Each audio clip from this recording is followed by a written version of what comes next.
बिहार में चुनाव से पहले बवाल, बीजेपी के बयान से नीतीश कुमार नाराज। बहुत रोमांचक मोड़ पर बिहार चुनाव 2025, टूट जाएगा गठबंधन या फिर लालू संग नीतीश। केंद्र की सरकार पर होगा बहुत बड़ा असर, मोदी की नजर बिहार के नए सीएम पर।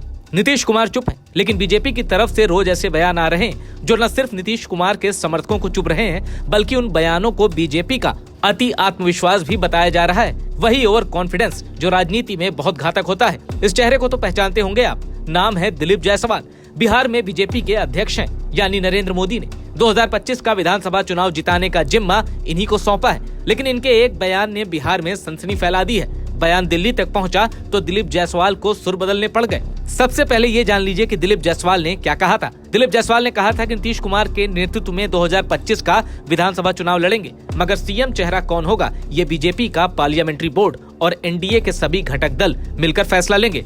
मतलब चुनाव नीतीश कुमार के चेहरे पर लड़ेंगे, उनके नेतृत्व में लड़ेंगे, लेकिन सीएम कौन होगा इसका फैसला चुनाव के बाद करेंगे। अब आप ही बताइए, ये बयान जब नीतीश कुमार तक पहुंचा होगा तो उन्हें कैसा लगा होगा। नीतीश को भी छोड़िए, बयान दिल्ली तक पहुंचा तो हलचल और बढ़ गई। आनन फानन दिलीप जायसवाल को अपना बयान बदलना पड़ा। 28 फरवरी को पटना में सफाई देते हुए बिहार बीजेपी अध्यक्ष दिलीप जायसवाल ने कहा कि मैं रोज एनडीए के कार्यकर्ता सम्मेलन में भी कह रहा हूं कि 2025 फिर से नीतीश, ये हमारा नारा है और इस नारे के बाद किसी तरह का कोई सवाल नहीं बनता।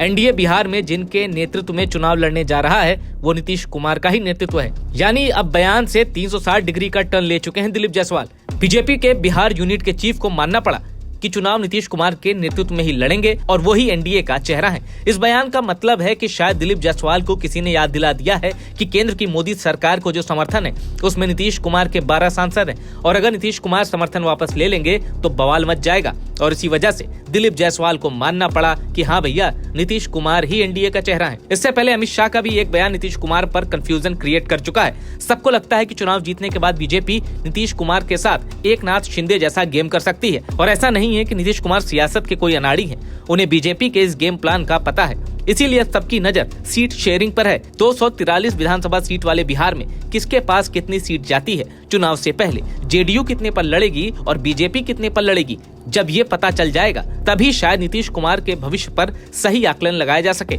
इस बीच बिहार से आई दो बड़ी खबर आपको बता देते हैं। नीतीश कुमार के बेटे निशांत इस विधानसभा चुनाव में एंट्री कर सकते हैं। नेता प्रतिपक्ष तेजस्वी यादव सीएम नीतीश के बेटे निशांत को लेकर पहले से ही हमलावर हैं। आरजेडी नेता बार बार कह रहे हैं कि बीजेपी के लोग नहीं चाहते कि निशांत राजनीति में आए।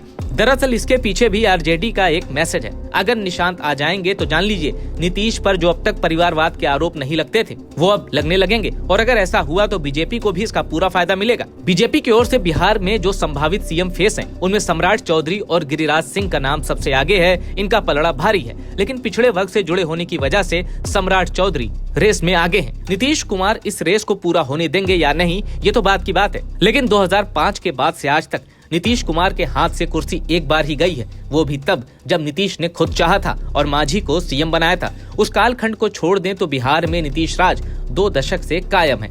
अब दूसरी बड़ी खबर जान लीजिए। खबर ये आ रही है कि चिराग पासवान अपनी पार्टी का बीजेपी में विलय कर सकते हैं, और अगर ऐसा हुआ तो एक विकल्प तो तैयार हो जाएगा।